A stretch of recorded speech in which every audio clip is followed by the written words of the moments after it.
Bonjour à tous, bonjour à toutes. Alors, on va résoudre cet exercice 3 du chapitre 4.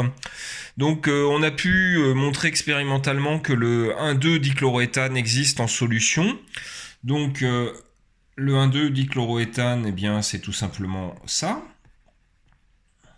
Et donc, on nous dit qu'à 70%, nous sommes dans la configuration, dans la conformation, pardon, conformation anti,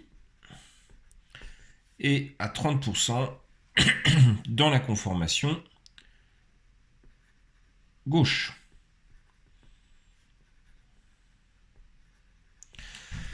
Et la question, c'est surtout pourquoi. Alors, dans un premier temps, il faut représenter les deux conformations en utilisant la projection de Newman. Je vais aller un petit peu plus loin que ça. On va commencer d'abord par une représentation de type CRAM. Donc, on va représenter le chlore, le carbone qu'on va nommer 1, le carbone qu'on va nommer 2.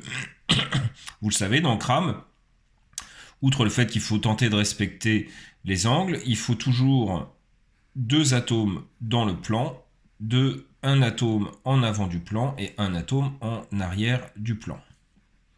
Donc voici ici une représentation de CRAM. Pour avoir la représentation de Fischer, on va tout simplement placer un œil ici qui va regarder dans l'axe du carbone 1 et le carbone 2. Donc si on se met à la place du petit bonhomme qui est ici, il voit face à lui en haut un atome de chlore, à gauche un atome d'hydrogène, celui-là, et à droite un atome d'hydrogène, celui-là. En arrière du plan, on va représenter ça par un rond. En arrière du plan, il verra de façon éclipsée, c'est-à-dire dans le même axe, le deuxième atome de chlore, l'autre atome d'hydrogène et l'autre atome d'hydrogène. On appelle cette conformation une conformation éclipsée. Vous verrez, il y a deux types de conformations, éclipsée et décalée.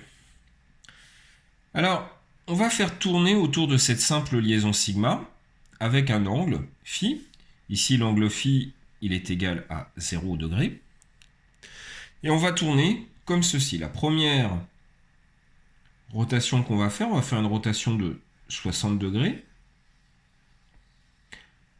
L'atome 1 ne bouge pas, on fait juste tourner l'atome 2. Vous allez obtenir une autre conformation. Cette fois-ci, le chlore est ici, l'hydrogène est ici, l'hydrogène est ici. Cette conformation-ci, elle est dite décalée. Et elle est appelée, on en reparle après, conformation gauche. L'angle phi, ici, il est égal à 60 degrés. On va continuer cette rotation avec l'autre conformation à 120 degrés. Vous avez toujours l'atome 1 qui ne bouge pas, donc chlore, hydrogène, hydrogène. Ici, on se retrouve dans une conformation éclipsée, où vous avez l'hydrogène qui est en face, pardon, le chlore de derrière qui est en face de l'hydrogène, le chlore de devant qui est en face de l'hydrogène. L'angle est à 120 degrés et c'est aussi une conformation éclipsée. On continue cette rotation pour trouver une nouvelle conformation décalée. Donc le premier atome, l'atome 1 qui est devant vous, il ne bouge pas. Et cette fois-ci, vous allez avoir la conformation où vous allez avoir les deux chlores qui sont l'un les plus écartés possibles. On parle de conformation anti. Et l'angle phi, il est égal à 180 degrés. On continue cette rotation pour avoir celle à 240 degrés, où vous avez les deux hydrogènes, comme ceci. À 240, c'est une éclipsée. On va retrouver une dernière conformation à 300 degrés. Vous avez toujours l'atome 1 qui ne bouge pas. L'atome de chlore continue à tourner pour obtenir dans cette situation ici. Phi est égal à 300 degrés. Et cette conformation, c'est également une conformation gauche. Donc voilà l'ensemble des conformations. Vous avez bien compris que si je rajoute 60 degrés, je retombe exactement à la situation. On a toujours une alternance de conformations éclipsées comme ceci et de conformations décalées comme ceci. Je mets exprès, je ne mets pas les hydrogènes et pas les atomes pour que vous voyez. Donc ça, c'est toujours éclipsé, décalé. On va essayer de réfléchir maintenant en termes d'énergie par rapport à ça. Alors, on va essayer de tracer une courbe. J'essaye de me placer comme ceci,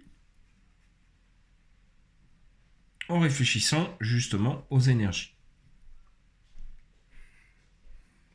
C'est pas évident ce que je suis en train de faire. Voilà. Et en ordonnée, nous allons avoir les valeurs d'énergie.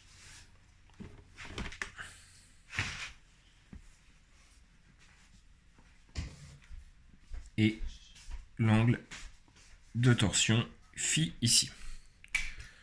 Alors les valeurs vont être les suivantes. Au niveau des angles, 0, 60, 120, 180, 240, 300, 360.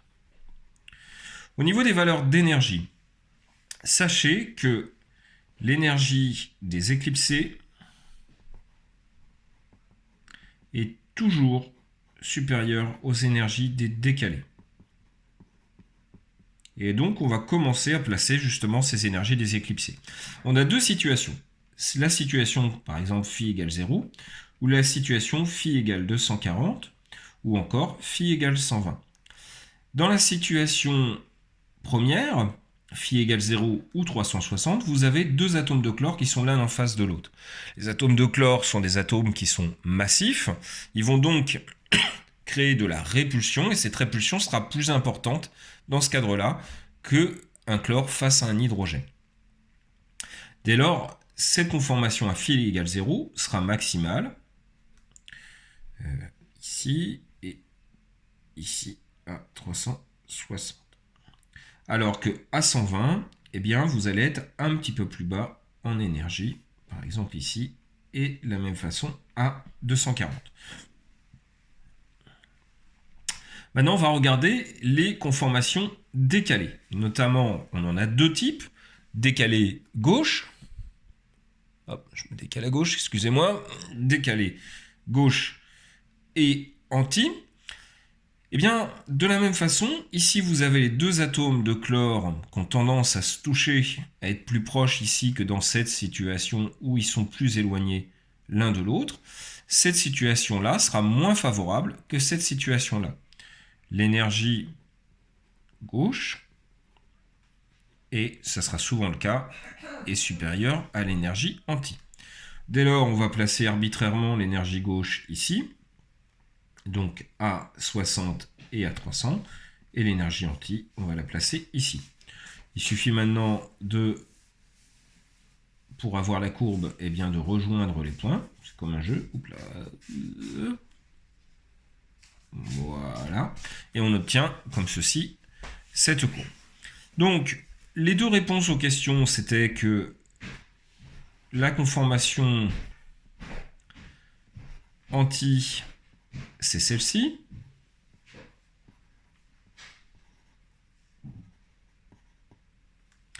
Et la conformation gauche, c'est celle-ci. Alors, je sais que l'autre chlore est à droite, mais ça s'appelle quand même la conformation gauche. L'écart énergétique fait que vous avez 30% de gauche et 70% de anti. Dans le cadre du dibrome, dibromo, et je vais répondre comme ça à la deuxième question. Dans le cas du dibromo, vous avez des écarts à 11% de gauche et 89% de anti, tout simplement parce que le rayon du brome est plus important que le rayon du chlore. Et donc, cette situation-là est encore plus défavorable dans le cas